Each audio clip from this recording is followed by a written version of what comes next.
Good evening and welcome. So today I'm going to be talking about The Last of Us Season 2, Episode 7, Convergence. Now, quick one, my favourite two episodes was Episode 2. I just felt the shock of Joel's death was absolutely brilliant. I think the strength of this as well has been kind of them moments of shock.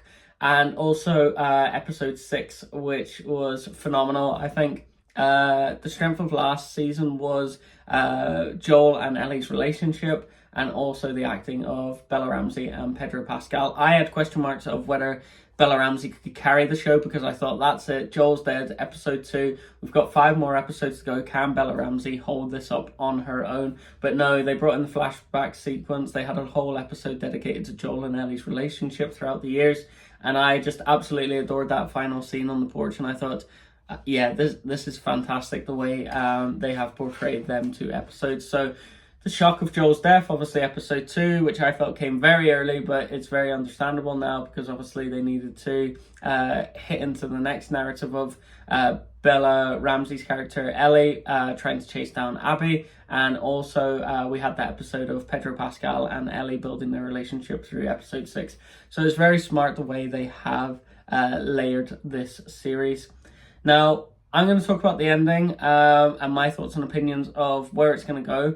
But to get back to the kind of beginning of this episode, we've seen that we went back to Dana essentially being shot with an arrow in the leg, and this kind of opened up the thing of Jesse realizing that he's going to be a father. It was confirmed by Ellie, and he had his kind of premonitions beforehand, but he wasn't exactly sure, and Bella Ramsey's character Ellie was able to confirm, oh, you know what, yeah, she is pregnant. And he was like, oh, and then she was like, oh my god, you were guessing. And we went into this kind of teenage kind of moment where Ellie's like, oh, I shouldn't have told you, I'm sorry I told you, and he's like, no, it's fine, it's better for me to know, kind of thing. It's very interesting as well because Dana's obviously taken this thing of being pregnant and the surrounding that she's in very personal now. There's moments where she wants to go back to Jackson. There's a moment where Ellie talks about kind of what had happened between her and Nora, what Joel had done, and also what she had done. And I think this kind of freaks Dana out that the journey that they're going on can be destructive, and the reasoning behind it is kind of tit for tat, where Abby seeked the revenge because Joel had killed her father, as opposed to her thinking that Abby had just killed Joel and they understood the revenge mission was that and solely that. And I think that's becoming a bigger theme in this, where Ellie's getting a kind of moral compass where she's just like, I want to avenge Joel's death, but I don't want to kill these people as a cause of it. It's solely Abby's responsibility that she killed Joel, and I understand it, but also I can't let that slip. But she's also had to kill various different people throughout this series that we see her kind of getting irked by. Like Nora's death, she obviously had that vengeful look in her eyes where she was like, no, you know what, this is happening now, I'm going to kill you off because you're responsible. But in these 2 other deaths that happen, it's very much that she just wants to find out where Abby is. She wants to just realize, I want to get this done, and then I can kind of live my life with Dana, the baby, and she's buzzing about that. And obviously we've seen in Episode 6 how important it is to Joel that he had Ellie, and now we kind of see a mirror of image of Ellie want to be proud of this moment of raising Dana's child as her own. So it's very interesting in regards to that. Like I said, the 2 killings that she has, one of them, Mel, she's pregnant, so it mirrors kind of the danger of the nature of what's happening, the accidental kind of death that happens through it. So Ellie accidentally shoots, that kills both of them. She just wants to know where Abby is, and Mel being pregnant gives her that kind of thing of, oh my god, this is what could happen to Dana. And I think that's mirroring kind of what Joel's character was saying, where you'll never understand the kind of importance of having a child, or the kind of dangers that you feel like come with that, or the nature of love that you have for that person. So she's kind of mirroring that onto this child that she's absolutely buzzing about being a father to. Then we kind of see like I said, there's not a lot that goes on, but there is a lot that comes on because there is shock moments, and it very much repeats that thing of The Walking Dead, the Game of Thrones, the HBO kind of narrative of everyone's expendable. And I think that's a very interesting concept, especially when it comes into this apocalyptic world where there's absolute chaos. We see the harsh nature of the WLF, we see the harsh nature of the Seraphites, and we see this kind of thing of just survival. That's the main theme of it. And Joel and Ellie and Dana and Jesse and Tommy are all mixed into this kind of chaotic nature now, as opposed to being in Jackson where there is a civilization. So it's very interesting to see kind of the contrast between that.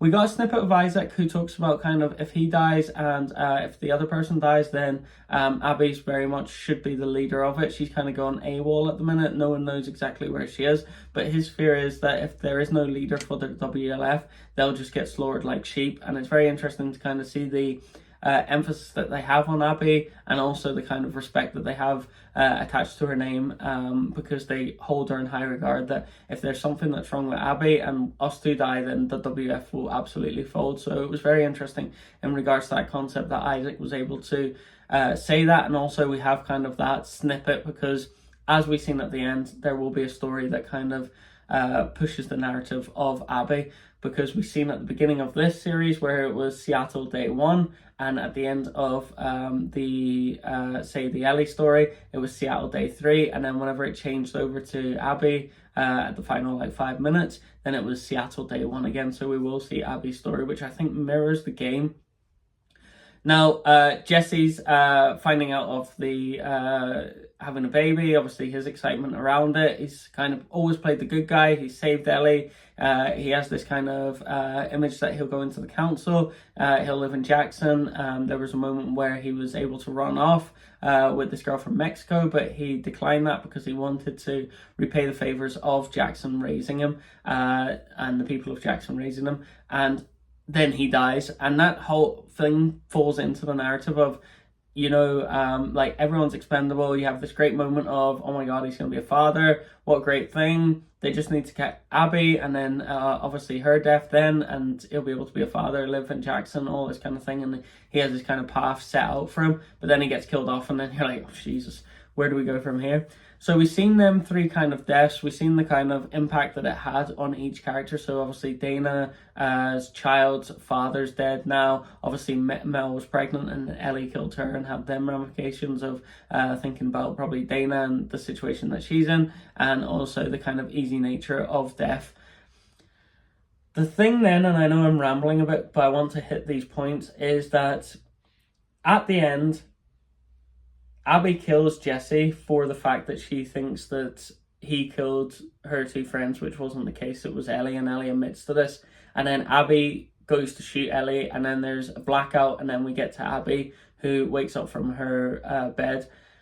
Obviously, Ellie's not going to die. That isn't going to be the thing, because that would just be an awful way to end this kind of narrative of Ellie tracking down the revenge story, all that kind of stuff. So I think that's not going to be the case, especially because, like, if you kill off Ellie, Abby's story really doesn't make any sense from here on in, because you're showing a flashback apologies, you're showing a flashback of day 1, and it's obviously going to meet up to what Ellie's story was previously. So I don't think she's going to die.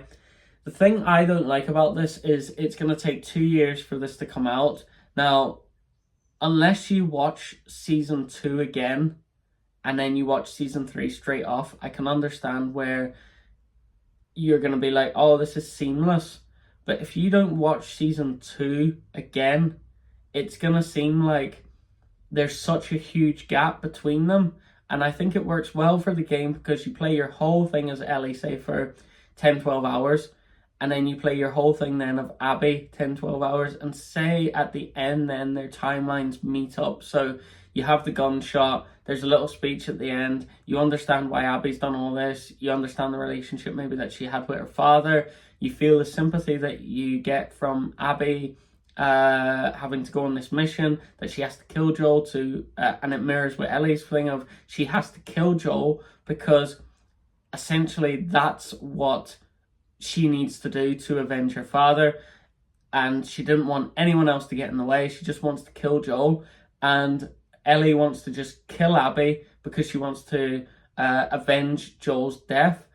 So we'll see the mirroring of kind of their quests, and we understand Ellie's frustration and vengeance as she's doing this. And through Abby's one, we'll understand, I think, through day 1 to day 3, and they'll use the flashback technique of her with her father, all that kind of stuff. We'll understand why she's done it. So essentially, you'll probably be in the position where you go, I can't root for anyone because they're both on the same mission. They both want each other dead because of what they've done, and I don't know who to root for.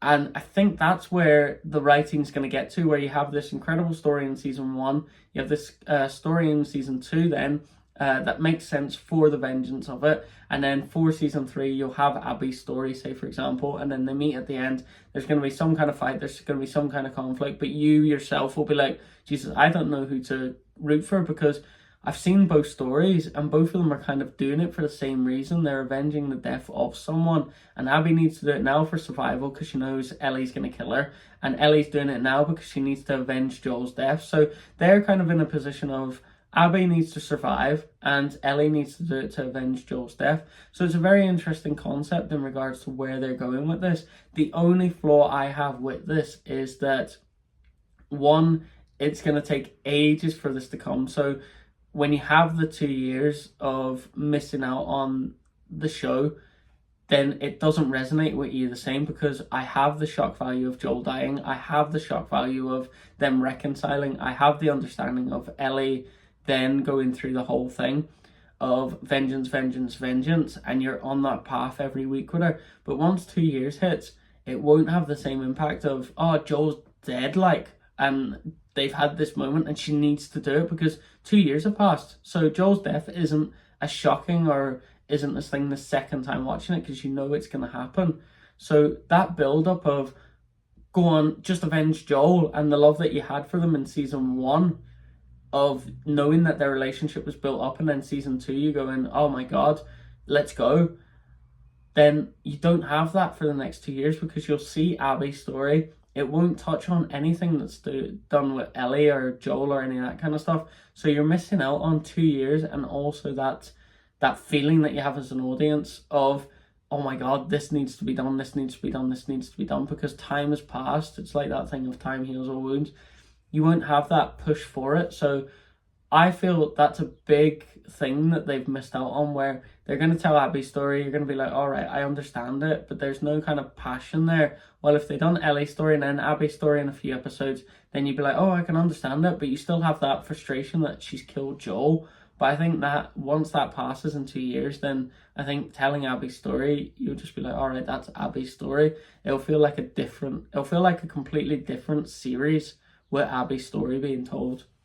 So that's the frustration I have with it. Will it work? Will it not? I didn't think it would work too well whenever Joel had died, but I can understand the vengeance mission that you have, but Joel's still there in the background because obviously they had the flashback, and also she's doing it for Joel, and you're such a big fan of Ellie and Joel through season 1 and season 2 that you're going, oh yeah, I understand this. I want her to kill Abby because Joel's a great guy. He's done all this, he's done all that.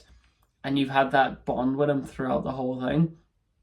But with Abby, it just seems like it's going to be her story now. It's going to be a new series. It's a bit like True Detective, where you have season 1 and you have the story there, and then season 2 is like a completely different story. And if they had met in the same world, it wouldn't be as impactful as if you're telling the stories that twist and turn and all that kind of stuff, so they intertwine throughout it. I think that would have been a great thing of maybe each episode you got to see these moments with Abby, or they dedicated like they did with a flashback episode, because they showed that it can be done and they showed with the season 1 how they can create a relationship between two men, and a relationship that you care about essentially within an episode. So they could do that. They could have done that with Abby within this series and elongated it then to 10 episodes instead of breaking it down into 2 seasons. So that was my gripe with it. That was my frustration with it. But no, I really enjoyed it. I would have loved if they would have possibly ended it on episode 6 if they were going through this narrative, but I understand it as well, because obviously there's important things where you see the chaos of kind of this apocalyptic world and the inexpensible or the expense that people can be in this, so no one's safe except for probably Ellie and Abby, because they're building it for this kind of final boss moment. So thank you for watching. Thank you for watching all the episodes of the series. Really appreciate that. I know I waffled on a bit, but it is the end of this series or the season. What I thought of it, I really enjoyed it. I didn't think it was as strong as season 1. I absolutely love character and narrative building though, and I felt this was very good as well. But yeah, it's been good to do these videos, and if you haven't, then subscribe to the channel and put down your suggestions for anything else that's coming out that you would like me to review. Thank you very much. Goodbye.